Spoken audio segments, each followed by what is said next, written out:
Shalom Jemaat Tuhan Kerinduanku Church yang sedang menyaksikan renungan kerinduanku secara online. Saya percaya masing-masing dari kita akan mendengarkan dengan baik dan masing-masing dari kita akan diberkati lewat renungan kita di hari ini. Saya Pastor Andrew Pelialu, izinkan saya untuk membuka renungan dalam doa. Sama-sama kita datang sama Tuhan, kita satukan hati kita bersatu dalam doa. Bapa kami yang bertahta dalam kerajaan surga, Yesus Kristus Sang Juru Selamat kami yang hidup, Roh Kudus Sang Teman sejati yang tidak pernah sekalipun meninggalkan kami bersyukur atas kesempatan di mana kami bisa merenungkan sebagian kecil dari firman-Mu ya Bapa. Kami percaya lewat renungan ini kami dapat dikuatkan, kami dapat diteguhkan, bahkan ketika kami berjalan walaupun kami merasa kami kehilangan arah, tapi kami percaya kami akan berjalan dengan juru selamat kami, yaitu Yesus Kristus, Tuhan kami yang hidup. Berkati renungan ini agar dapat menjadi berkat. Dalam nama Yesus Kristus, sama-sama kita katakan amin. Tema renungan kita di hari ini adalah di saat engkau kehilangan arah. Saya ambil ini dari Markus 5 ayat 25 sampai yang ke-34. Lewat kisah seorang perempuan yang sedang sakit pendarahan. Kadang-kadang kita ngerasa dalam kehidupan kita sudah putus asa. Kita sudah kehilangan arah. Kita udah gak tahu kita harus kemana. Kita udah gak tahu kita harus melangkah ke jalan yang mana. Bahkan kadang-kadang kita sudah lost hope. Kita sudah kehilangan pengharapan itu sendiri. Makanya lewat kisah yang akan kita baca dari Markus 5 ayat 25 sampai yang ke-34, dari seorang perempuan yang sedang pendarahan, sedang sakit. Bahkan sakitnya itu adalah sebuah penderitaan yang panjang. Poin pertama renungan kita adalah penderitaan yang panjang. Penderitaan yang panjang ini tertulis di ayat yang ke-25, di mana tertulis seperti ini. Adalah di situ seorang perempuan yang sudah 12 tahun lamanya menderita pendarahan. Ia telah berulang-ulang diobati oleh berbagai tabib. Wanita ini sudah berulang-ulang diobati oleh berbagai tabib. Dalam Markus 2 ayat yang ke-26a. Dia sudah berulang-ulang diobati oleh berbagai tabib. Tandanya apa? Dia sudah mengalami penderitaan yang sangat-sangat panjang. Penderitaan yang mungkin harus buat dia putus asa. Penderitaan yang akhirnya membuat dia kehilangan arah.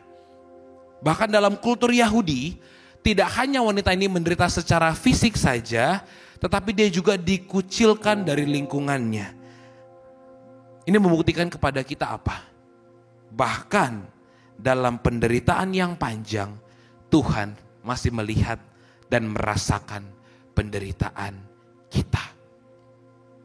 Ketika keadaanmu memburuk, itu bisa menjadi waktu Tuhan menguji dan memperkuat imanmu. Sama seperti besi yang sedang diasah.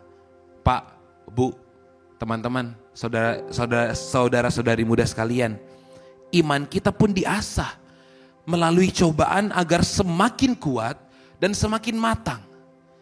Karena kalau iman kita tidak diasah, kalau iman kita biarkan sebegitu saja, ingat, iman tanpa perbuatan hakikatnya adalah mati. Maka dari itu kita harus diasah.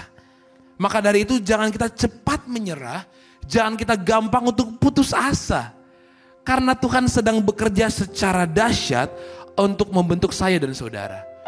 Untuk membentuk karakter kita. Makanya ketika kita merasa kita sedang kehilangan arah dalam penderitaan yang panjang, penderitaan tersebutlah yang sedang membentuk karakter kita.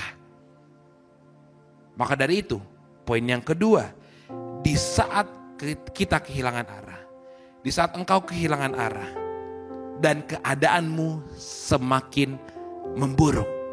Ayat yang ke-26, bagian B. Sehingga telah dihabiskannya semua yang ada padanya, namun sama sekali tidak ada faedahnya. Malah sebaliknya keadaannya semakin memburuk. Wanita ini sudah mengalami penderitaan yang sangat panjang. Bahkan keadaannya bukannya makin baik tetapi semakin memburuk. Padahal dia sudah cari solusi dari berbagai sumber. Ini mengingatkan kita sama seperti Roma 8 ayat 28 yang mengatakan seperti ini. Bahwa kita tahu sekarang bahwa Allah turut bekerja dalam segala apa? Dalam segala sesuatu untuk mendatangkan kebaikan bagi mereka yang mengasihi Dia. Yaitu bagi mereka yang terpanggil sesuai dengan rencana Allah. Keadaanmu yang semakin memburuk, justru lewat keadaanmu lah Tuhan mau bekerja. Karena ketika kadang-kadang keadaan kita semakin memburuk, kita semakin berpengharapan, kita semakin mengandalkan Tuhan, kita semakin dekat sama Tuhan. Maka dari itu Tuhan sengaja buat keadaan kita semakin memburuk, agar kita mau sepenuhnya untuk mengandalkan Tuhan. Maka dari itu, di saat engkau sedang kehilangan arah dan keadaanmu semakin memburuk, pandang Yesus. Cari Tuhan. Jangan cari solusi dari luar. Saya adalah seorang hamba Tuhan yang percaya dengan tindakan profesional. Kalau sedang sakit, datang ke dokter. Kalau butuh bantuan mental health, datang ke psikolog, datang ke psikiater. Tapi bukan dokter yang menyembuhkan engkau. Bukan konsultan yang menyembuhkan engkau. Bukan konsultan yang membuat engkau tenang. No. Yang menyembuhkan kita adalah Tuhan yang memakai tenaga profesional. Maka dari itu, boleh engkau cari untuk bantuan dari tenaga profesional. Tapi jangan lupakan pengharapanmu sama Tuhan. Keadaanmu mungkin semakin memburuk. Mungkin engkau kehilangan arah.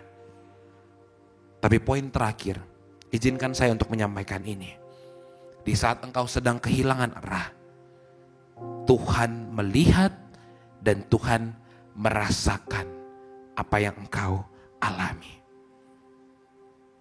Ayat 30 sampai yang ke-34. Pada ketika itu, juga Yesus mengetahuinya bahwa ada tenaga yang keluar dari dirinya. Lalu ia berpaling di tengah orang banyak dan bertanya, siapa yang menjamah jubahku? Murid-muridnya menjawab, engkau melihat bagaimana orang-orang ini berdesak-desakan dekatmu. Dan engkau bertanya, siapa yang menjamah aku? Lalu ia memandang sekelilingnya untuk melihat siapa yang telah melakukan hal itu. Perempuan itu yang menjadi takut dan gemetar ketika mengetahui apa yang telah terjadi atas dirinya. Tampil dan tersungkur di depan Yesus dan dengan tulus memberitahukan segala sesuatu kepadanya. Maka katanya kepada perempuan itu, hai anakku, imanmu telah menyelamatkan engkau. Pergilah dengan selamat dan sembuhlah dari penyakitmu. Jangan lihat masalahnya, tapi lihatlah janji Tuhan yang tidak pernah gagal.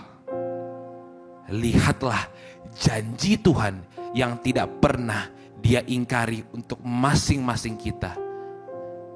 Karena Tuhan berjanji untuk memberikan damai sejahtera dan kekuatan. Maka dari itu fokuskan hatimu, fokuskan pikiranmu sama Tuhan. Bukan sama masalah yang engkau punya. Bukan sama penderitaan yang sedang engkau alami. Because Jesus know your struggles personally. And He responds with love and healing. Garis bawahi 2 kata itu. Love and healing. Tidak hanya sekedar kesembuhan, tetapi juga kasih karunia, kasih sayang. Because your faith connects us to His power. Ingat, di saat engkau sedang kehilangan arah, di saat engkau bingung harus berbuat apa, Tuhan selalu ada bersama dengan engkau. Tugas kita adalah untuk punya hubungan yang erat sama Tuhan, untuk berseru dan memanggil namanya. Karena meskipun 1000 tangan manusia mau menjatuhkan kita, tapi ingat, Tuhan selalu ada beserta dengan engkau. Orang mungkin akan menghina engkau, orang mungkin akan menjatuhkan engkau, orang mungkin akan membuat engkau serendah-rendahnya. Bahkan mungkin orang akan menyingkirkan dan merendahkan engkau dan membuat engkau merasa bahwa engkau tidak layak. Tapi ingatlah, engkau anak Tuhan.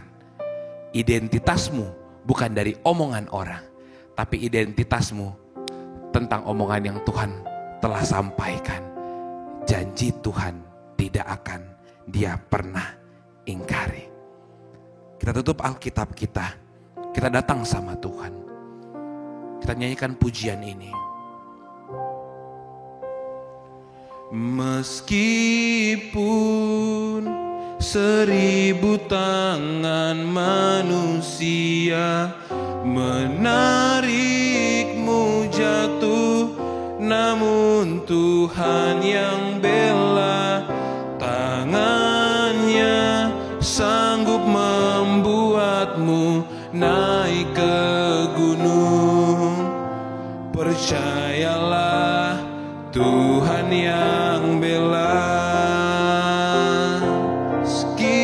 Meskipun 1000 tangan manusia menarikmu jatuh, namun Tuhan yang bela, tangannya sanggup membuatmu naik ke gunung. Percayalah, Tuhan yang bela. Sama-sama kita berikan tepuk tangan yang meriah buat Tuhan kita. Meskipun 1000 tangan manusia menarikmu jatuh, namun Tuhan yang bela, tangannya sanggup membuatmu naik ke gunung. Percayalah, Tuhan yang bela. Percayalah, percayalah, Tuhan yang bela.